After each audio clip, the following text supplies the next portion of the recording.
En la clase de hoy vamos a ver cuáles son las razones por las que tenemos que ahorrar dinero y cuál sería la cantidad conveniente que deberíamos ahorrar todos los meses. Empezamos con la primera razón, que es en caso de que haya emergencias o imprevistos. Por ejemplo, hace unos años iba yo conduciendo desde Galicia hasta Albacete y de repente mi coche, mi Fiero, murió.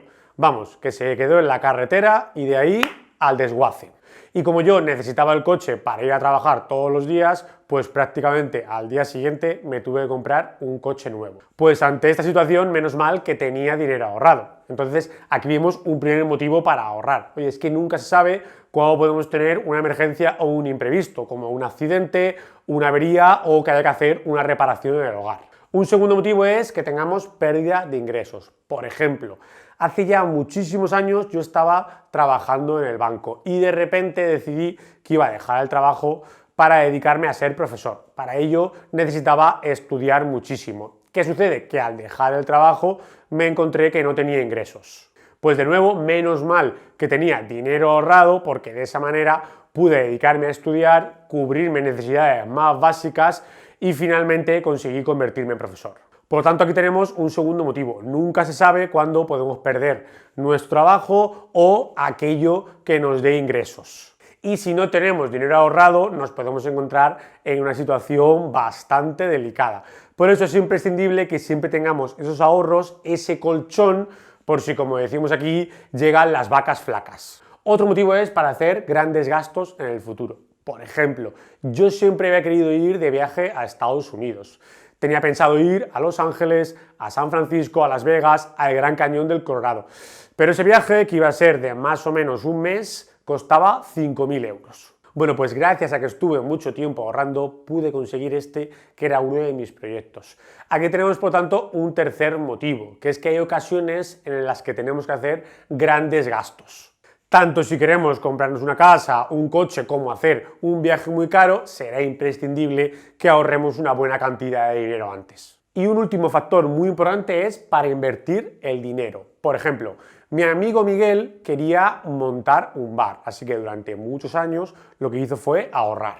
Cuando ya tenía el dinero que necesitaba, pudo llevar a cabo la inversión y por lo tanto ahora todos los años esta inversión le permite obtener beneficios. Es decir, que el hecho de ahorrar nos permite llevar a cabo inversiones y ver cómo dichos ahorros pueden ir creciendo, con lo cual podemos acumular riqueza. En definitiva, que ahorrar es muy importante. Nos va a dar tranquilidad ante posibles imprevistos o pérdidas de ingresos. Nos va a permitir conseguir nuestros objetivos futuros y nos permite también acumular riqueza. Pues una vez que ya sabemos que tenemos que ahorrar, la siguiente pregunta es, oye, ¿y cuánto tenemos que ahorrar? Esta pregunta es un poquito delicada porque ni todos ganamos el mismo dinero, ni llevamos los estilos de vida iguales, ni tenemos las mismas circunstancias. Vamos a ver diferentes circunstancias por las que yo puedo tener que ahorrar más o menos. La primera es que es importante saber la estabilidad de los ingresos. Yo, como profesor funcionario, sé que tengo una estabilidad de ingresos bastante grande, es decir, que el año que viene voy a seguir teniendo mi trabajo y que mi salario va a seguir siendo prácticamente el mismo. Ante esta situación puede ser que yo no necesite tener unos ahorros tan grandes como una persona que tenga unos ingresos muy inestables, es decir, una persona que a lo mejor sabe que en un futuro le pueden despedir o que sus salarios son muy cambiantes. Por ejemplo, un comercial que depende de vender mucho y si por lo que sea un mes vende menos, tiene muchos menos ingresos. Es decir, que aquellas personas que tienen un trabajo más inestable y que a lo mejor si llega una crisis pueden perder muchos ingresos, pues es necesario que tengan una buena cantidad de ahorro para cubrirse ante esta posibilidad.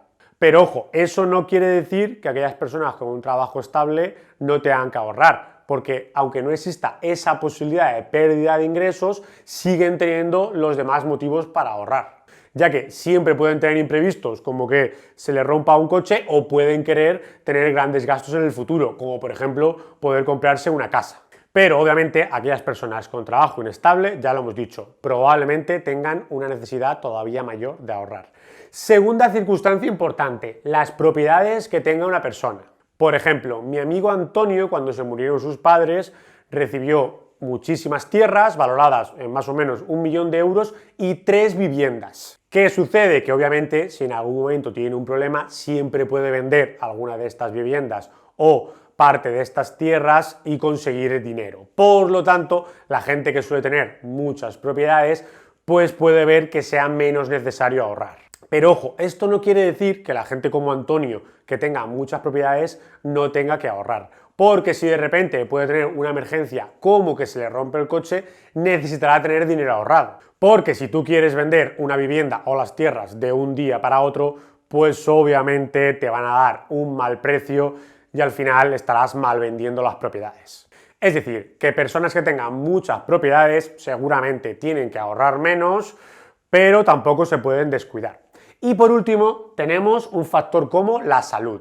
El hecho de tener mala salud puede dejarnos mucho tiempo sin poder trabajar y por lo tanto sin recibir ingresos. Como sabemos, algunas personas por diferentes motivos tienen peor salud que otros y son más propensos a tener ciertas enfermedades. Por lo tanto, aquellas personas que tienen una peor salud y son más proclives a ciertas enfermedades, pues es obvio que tendrán que intentar ahorrar un poquito más. Bueno, y al llegar aquí, los alumnos siempre dicen: oye Javi, llevas aquí hablando un montón de tiempo de cuánto hay que ahorrar, pero no has dicho todavía ninguna cantidad. Como te he dicho, llegar a una cantidad es complicado, pero se estima que un 10% podría ser una buena cantidad de ahorro. Es decir, si gano 1.000 euros al mes, debería tratar de ahorrar 100 euros. Y si gano 2.000, debería tratar de ahorrar 200. Es una cantidad aproximada porque está claro que cuanto más gane, pues más fácil me va a ser ahorrar. Pero aquí lo que te tiene que quedar claro es que cualquier cantidad de ahorro es buena. Si solo puedes ahorrar 10 euros a la semana, buenos son. Es decir, 10 euros a la semana son 40 euros todos los meses y 40 euros al mes son 500 euros al año. 500 euros al año son 5.000 en 10 años. Así que ya sabes, cualquier ahorro es bueno. Y yo sé aquí lo que está pensando mucha gente. Madre mía, Javi, si es que a mí me cuesta llegar a final de mes. Para mí es prácticamente imposible ahorrar absolutamente nada. Pues aquí te voy a dar la primera clave imprescindible para ahorrar dinero. Hay que elaborar un presupuesto personal. ¿Y cómo se hace esto? Pues si quieres saberlo, tendrás que venir a la siguiente clase.